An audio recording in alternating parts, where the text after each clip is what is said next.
Hey, thanks for clicking on my video. If this video helps you, please consider liking this video and subscribing to my channel. It is greatly appreciated and it really helps. Let's get to the video. Hello everyone, in this video we're going to talk about some characteristics of secant and cosecant functions. So we'll start off talking about secant, and we know that secant is the inverse of cosine, so that's why we have it written as secant of x would be equal to 1 over cosine of x. So when we think about that, if our denominator is equal to 0, that's undefined, right? So we know that also our secant function is going to be undefined for x values at which cosine of x is equal to 0. So we can use the y equals cosine of x parent function to help us graph the secant function. So if you notice here, we have asymptotes at odd multiples of pi over 2, right? Because that's where we have x-intercepts for our y equals cosine graph. So we see in pink, we see y equals cosine of x. And then in purple, we have y equals secant of x. So our graph is just the purple graphs, y equals secant of x.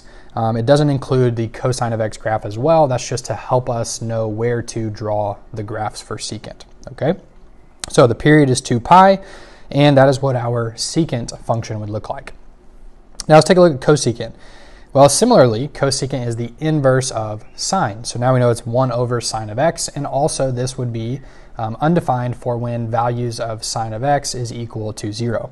So that's also, once again, our x-intercepts for our sine function. So those are going to be multiples of pi. So see, we have asymptotes at the origin, or on the y-axis, pi, negative pi, 2 pi, negative 2 pi.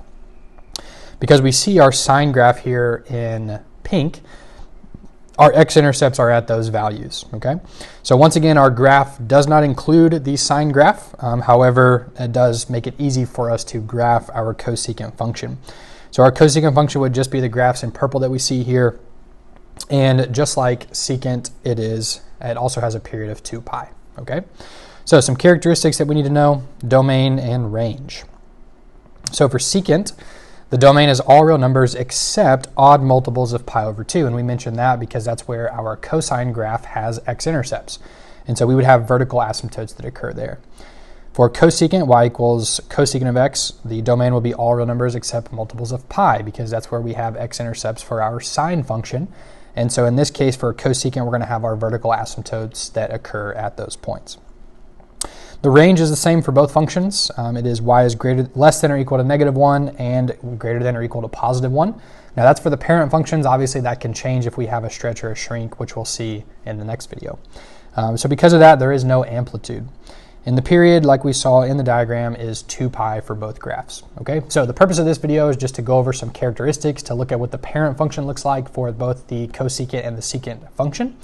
And so in the next video, we're actually going to graph an example of these. So if you want to check out another, like a more in-depth example, go ahead and watch the next video, either the next upload on my channel, or if you're looking at this video through one of my playlists, then it should be the next video on the playlist. Okay, so those are some characteristics about secant and cosecant functions.